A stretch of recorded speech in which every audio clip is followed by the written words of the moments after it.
salut și astăzi noi nu o să ne jucăm Natural Disaster, ăsta o să fie un videoclip de explicare ceva, că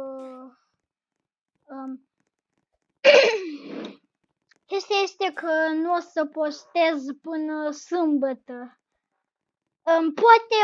Poate o să postez, dar pe mobil, deci chestia este că o să-mi aduc un calculator nou sâmbătă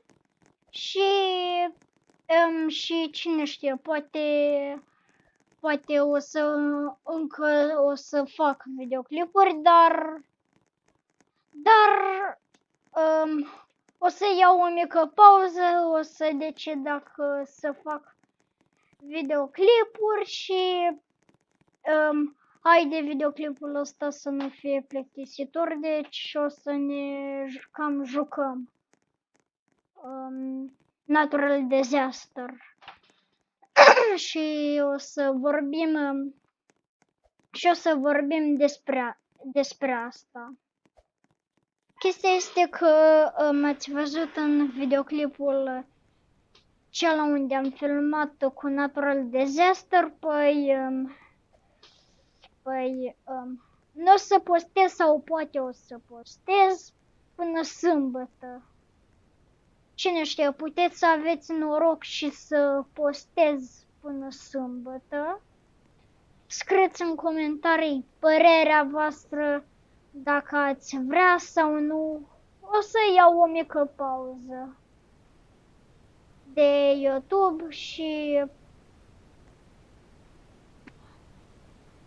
și dacă aveți noroc, păi o să postez până sâmbătă.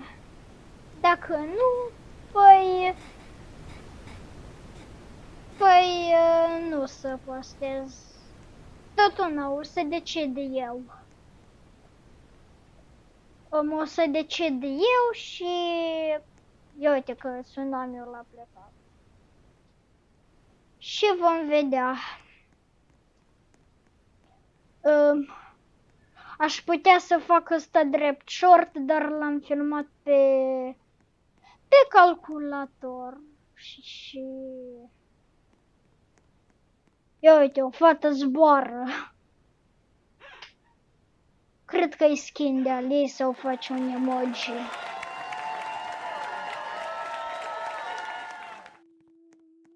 Și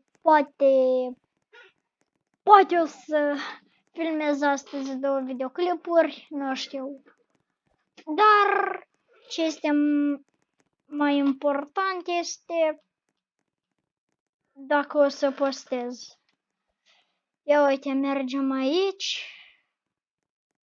Deci o să vedem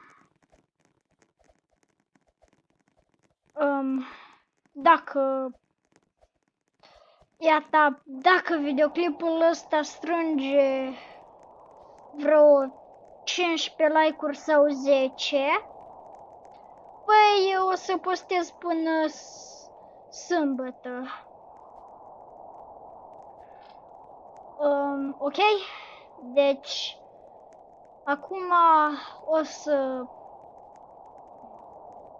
o să ne jucăm, dar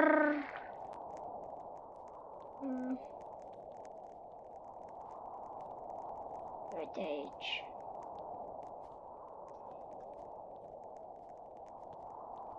Dar poate nu, dar vă promit, dacă acest video strânge 10-15 like-uri, păi o să fac.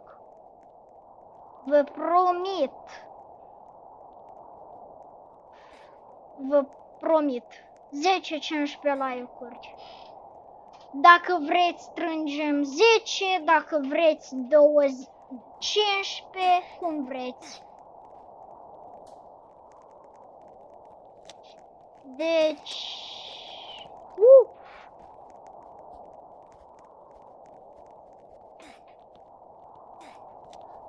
cum vreți. Deci, dacă vreți să postez până sâmbătă, strângem 10 sau 15 like-uri sau câte vreți și ne vedem data viitoare. Pa, pa! Stai că nu se stinge, haide.